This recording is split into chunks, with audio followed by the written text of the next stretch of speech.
Namaste. Yes, I was just asked to do a reading on Doreen Virtue, which I guess she did all the angel cards, etc. And they were saying that she, Raji got up. Raji got up and everything is going geeky wampus.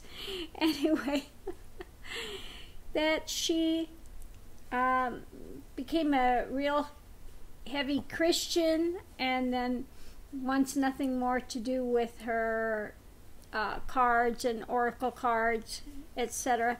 So anyway, what I got was celestial. So she had this vision of Christ, which then affected how she was looking at her strength, at what she was doing, and she was feeling it was being misappropriated. Okay.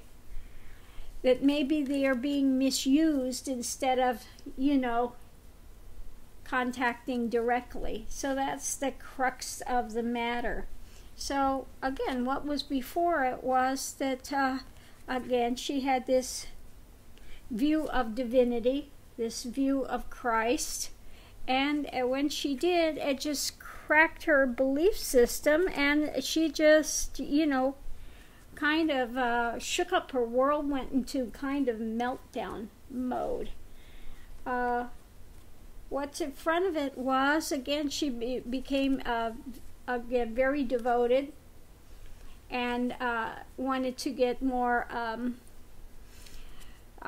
She again had that the vision of Christ, what she was seeing, and wanted to become more temperate in what she was doing. Beneath it, she was in gratitude and, recognized she was on her journey. So this was, again, let me see better on this side. She's on her journey and she has these ideas going around, etc. Then at the end, her hope, the things that she hoped, was that the things that she had made, the cards, the books, and things she had made would be then turned around here and donated, the monies to that donated to various charities, etc. So that's what has come out for Doreen Virtue, that she's again seeing that one can connect directly, and not to use and abuse things to alienate yourself from. Okay? There's no reason to alienate yourself from Christ just because we're doing this work. Like a lot of the work that we do when there are those souls that come that are, again, attached to the rock, so we can just have a reference to work with them. Many times Christ will come work with them, Mary will come work with them. So it doesn't mean that just because you are doing the cards or whatever, that you are not accessing Christ. Okay? That you're not accessing Christ, that you are looking for projecting just other ways. Okay, so yeah, you'll always stay in touch with Christ and things. It's not either or. If you're making it either or, and I think this was what her thing was, that she saw these tools, and people have to understand these are tools. They are not the things themselves, that these are just tools, and don't make them idols. Don't worship the tool. Understand that this is just a way, another way to connect. Okay, again, it's another way. Here we go. Energy. Okay, this is a way to, here we have the energy and here we have the energy. These are ways just to connect. okay? But don't make the tool the thing to be worshipped. That's not what it's about.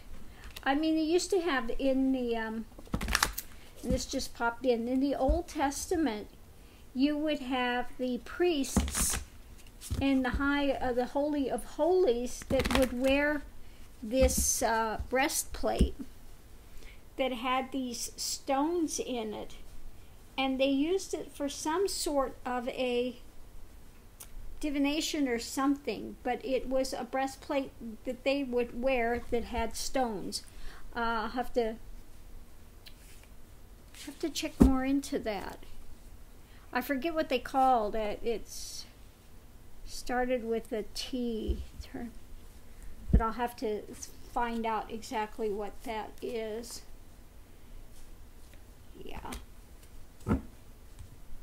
Yeah.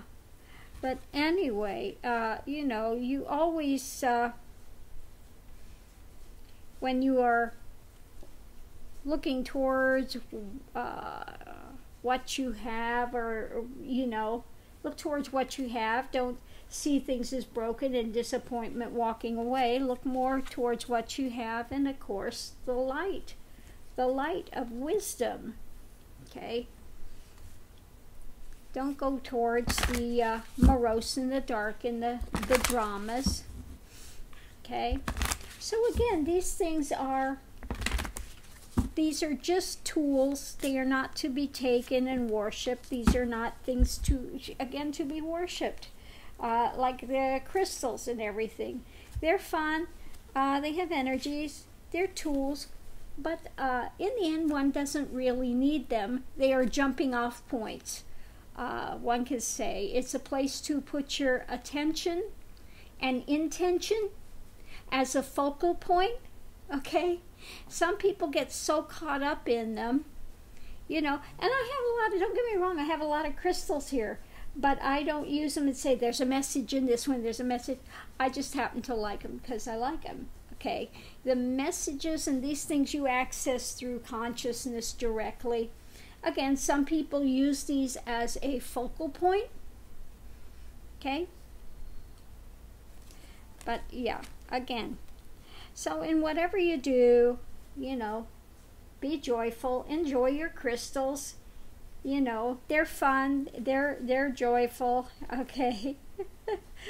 But understand, you know, everything, whatever one is coming forward when you're accessing these things, it comes from consciousness, okay? One gets the ideas, there's the front, there's the back. One gets the ideas of how to manifest how these things come forward, these ideas, ideals, but they manifest in consciousness and come to light, come into the dualistic realm then.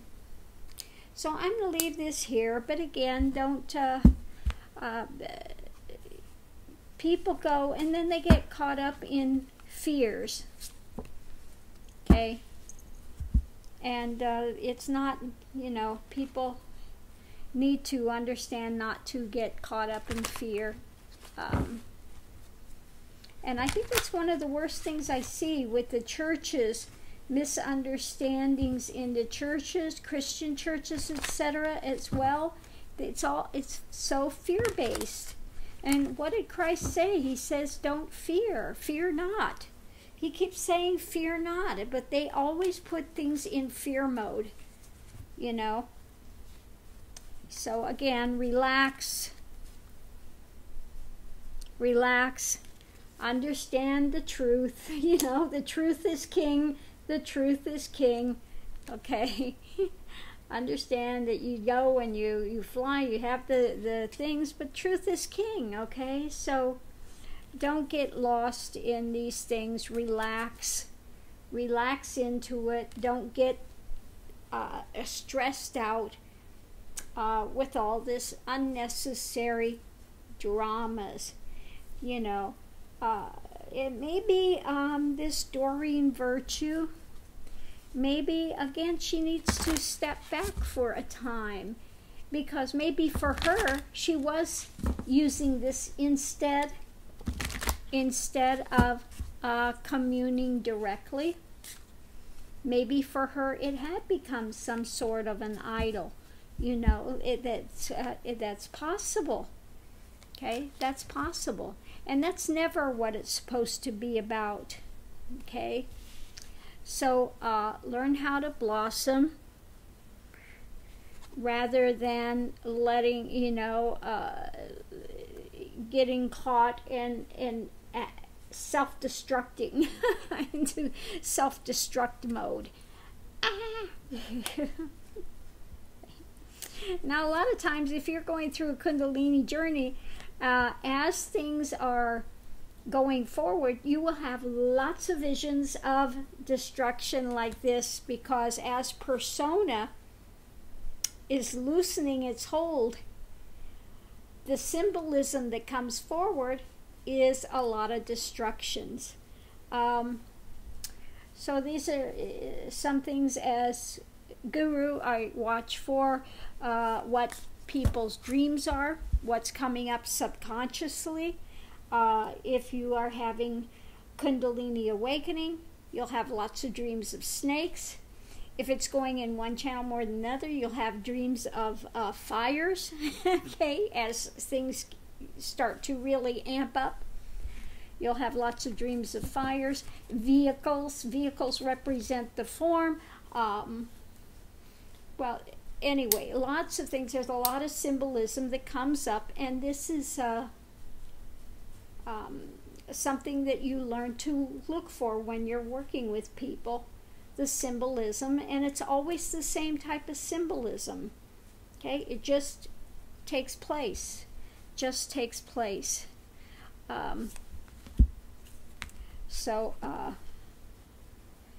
Again, on the journey, we get a lot of strange, unusual things that happen. Okay. So, yeah, just enjoy, you know, whatever blessings you have there. You know, enjoy your animals, your friends, your things, and be luminous. Okay, go towards the light.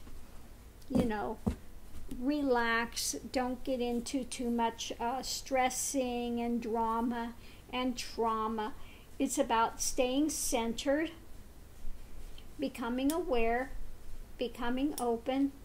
Understand that, you know, what is valid, things that you want to go towards, and things you want to avoid, because you have to keep boundaries. There are some things you don't want to open yourself to, because then you have the negative drama, the negative energies, and things come in. And what opens the door for those are more egocentric type of activities. Ego-based activities will open those doors to some aka negative forces, which are not the best for humanity. Okay, we want to go beyond that drama and stay in the light, stay in the path to realization. Okay, to go towards knowing God, to going towards communing with God, to go towards into just absolutely one. How do I say this? Not melts into.